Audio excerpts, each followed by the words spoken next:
Bonjour les beaux sourires et bienvenue pour la nouvelle review.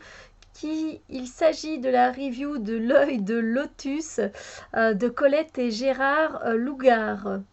C'est un jeu divinatoire que j'ai depuis longtemps. D'ailleurs, à chaque fois, la boîte ne tient pas bien, un peu abîmée en bas. L'œil de lotus, un jeu divinatoire. Voilà, cet oracle a été conçu dans le but de vous aider à améliorer vos potentialités et à répondre à vos questions. Il a lu l'étude des cycles numérologiques et temporels pour vous permettre une divination plus précise. C'était aux éditions Le Diouris. Mais je ne sais même pas si on le trouve encore maintenant, l'œil de lotus, je ne sais pas. Il me semble pas l'avoir vu, en tout cas sur Amazon. Après, moi, j'ai pas cherché après. Mais voilà, c'est un jeu que j'ai depuis longtemps et je l'aime bien. Je l'aime bien parce qu'il est précis, il est direct. Il y a des grandes cartes sans être trop grandes. Le petit livret, bah, il est sympa, il est bien fait. Hein, l'œil de lotus, c'est bien parce c'est un livret qu'on a en français, mais aussi en anglais. Donc ça, c'est sympa. Et on nous parle pas mal de numérologie, effectivement. On nous parle de chakras. Je vais vous lire un peu l'introduction, voilà, pour que vous ayez une petite idée. Cet oracle a reçu le nom de lotus car cette fleur représente la sagesse, qui est la trame et le fil conducteur de ce jeu. Les centres d'énergie ou chakras portent aussi ce nom et le troisième œil, siège de la vision intérieure, participe à ce travail divinatoire. Ce jeu a été réalisé dans le but d'aider tous ceux qui cherchent à comprendre leurs difficultés pour progresser dans l'avenir. Les 55 cartes qui ont été peintes ont un rapport avec les étapes de la vie, les qualités à promouvoir ou les efforts à réaliser. Grâce à la numérologie, des informations complémentaires vous permettront d'aborder les tirages avec plus de confiance. Ce jeu se veut simple et symbolique à la fois. Il développera votre intuition afin de vivre de manière beaucoup plus harmonieuse avec les lois divines. Le nom attribué à ce jeu a été décidé dans le plan spirituel. Voilà pour un peu vous donner l'idée qu'avaient Colette et Gérard Lougard quand ils ont créé ce jeu. Je vois que je suis souvent recourbée comme ça, mais je suis peut-être trop près. Puis il y a quelques conseils. Puis on a un tirage à 7 cartes. Un tirage en arc-en-ciel. Un tirage en croix. Je vais vous montrer. Voilà. Et puis on parle de numérologie. Voilà. Et puis dans les chiffres, c'est un peu ambigu, moi je trouve, les explications des cartes parce qu'ils ramènent tout à la numérologie, euh, mais d'une façon un peu spéciale. Je prends par exemple le printemps, la carte 19, ici je vais vous lire. Printemps, avec le 1 par réduction, la force s'exprime, la jeunesse nous donne tous les espoirs, si elle ne se montre pas obstinée, craintive et cloisonnée par un mental trop rationnel. Les périodes de 3 mois ou une saison sont aussi marquées par cette carte. Voilà, voilà. C'est pas pour moi toujours évident, pourtant je connais les bases de la numérologie, les bases, vraiment les bases. Je vais prendre la clé, la carte numéro 28. Le 1 par réduction du 28 est un début. Grâce à cette clé, vous avez la possibilité de pousser la porte qui vous conduira dans un futur lumineux. Vous pouvez vivre une initiation et votre destinée repose sur vos décisions. Oui, oui. Voilà, et c'est pareil jusque pour toutes les significations. Donc, je l'utilise pas avec le livret. Clairement, pas du tout.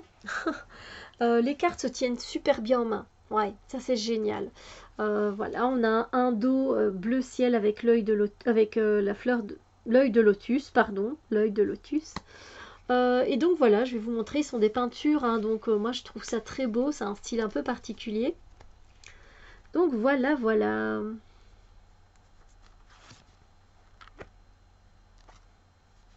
En fait, en intuition, c'est super, hein, on peut travailler un peu quelque part comme le normand. Voilà, on peut faire, bah oui, c'est un jeu divinatoire, donc Alors il y a des cartes où je vais vous montrer où je suis pas trop d'accord avec le nom de la carte et l'illustration. On en a déjà passé une ou deux d'ailleurs. Les cartes glissent bien. On a les saisons, hein, ça c'est pas mal aussi.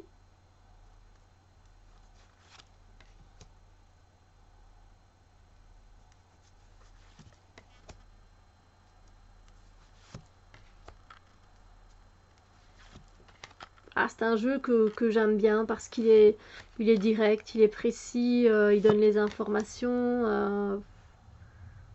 Voilà. C'est juste qu'il y a quelques mots-clés qui, avec lesquels je suis pas trop d'accord par rapport aux illustrations. C'est pas ça qui me vient quand je vois l'illustration. Et comme je travaille avec les illustrations, des fois ça m'embête un peu. Pas...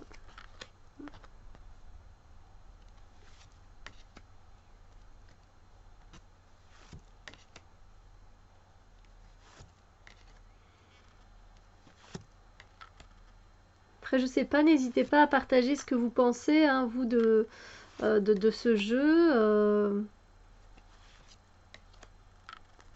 Moi, je le trouve franchement bien, je l'aime bien. J'aime beaucoup ce qu'il dégage. J'aime les cartes, à part quelques-unes là que je vous dis. Je sais pas si vous voyez. C'est événement proche. Je sais pas si ça fait le focus des fois alors.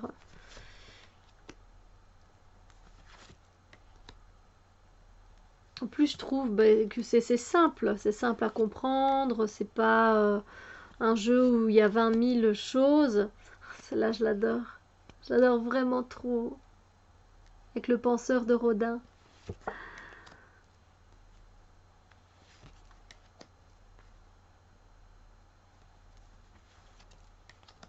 Il y en a beaucoup que j'aime bien, hein. J'aime bien le jeu, donc évidemment. Je vais pas vous présenter des jeux que j'aime pas. Je les achète pas, les jeux que j'aime pas. Ça m'arrive, hein, bien sûr.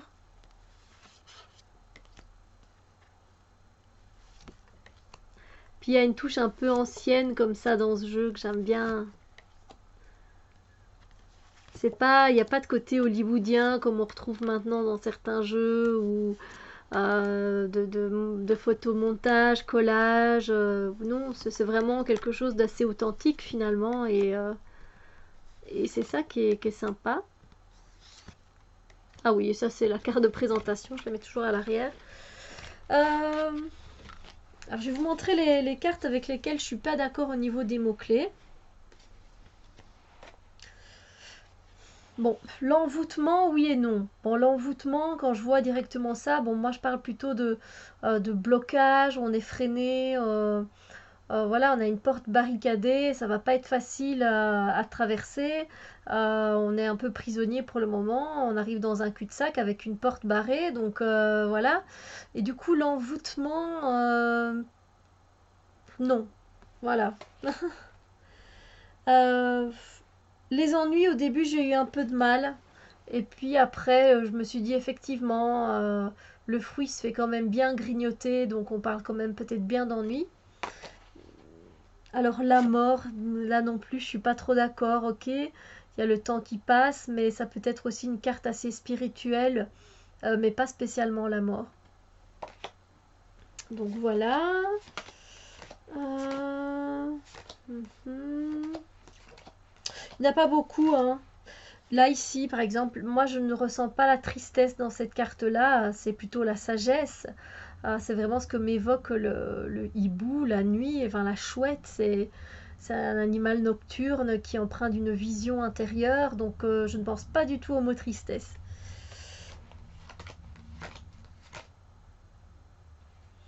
Ici, rupture, ben oui et non. Oui, dans certains cas, puis ça dépend les cartes qui est à côté aussi, hein, je suis d'accord. Mais c'est aussi ce qui est très soudain, en fait. C'est quelque chose qui arrive très soudainement. L'éclair arrive soudainement. Donc ça peut être une idée soudaine, ça peut être un changement de plan soudain, un renversement de situation, mais pas spécialement une rupture.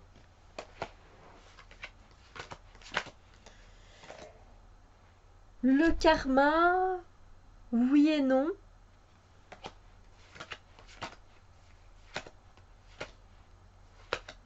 Pour les autres, je pense que c'est tout, hein, euh,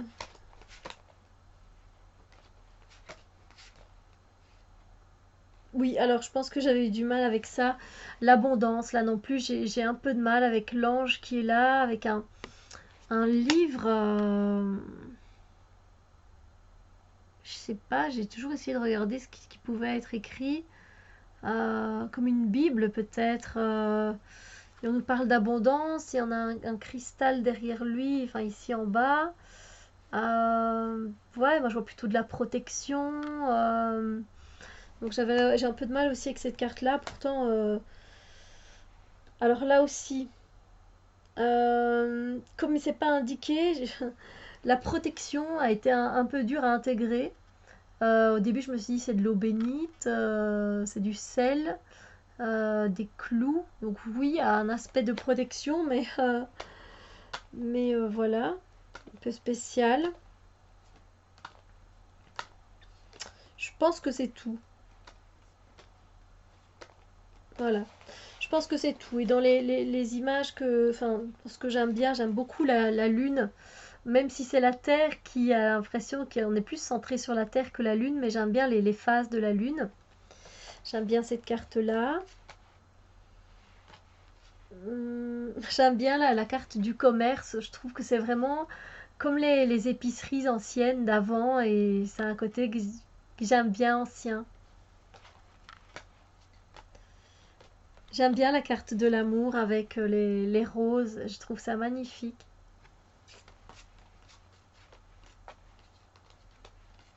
J'aime beaucoup la carte du travail avec l'abeille, la ruche. Ouais, je l'aime vraiment beaucoup. Comme je vous l'ai dit, la carte des pensées, eh ben, je l'aime beaucoup. Parce que puis la pensée, ça me fait penser à quelqu'un en particulier. Et puis avec le penseur de Rodin, je trouve que c'est vraiment trop bien fait.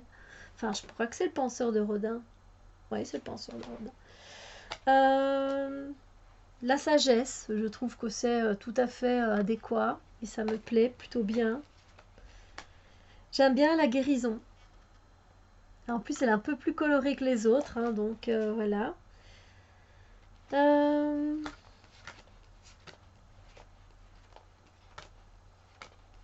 Voilà, je pense que j'ai dit vraiment les cartes sur lesquelles j'avais le plus de coups de cœur. Euh, oui, voilà. Voilà. Donc voilà, je vous ai présenté l'œil de lotus de Colette et Gérard Lougard.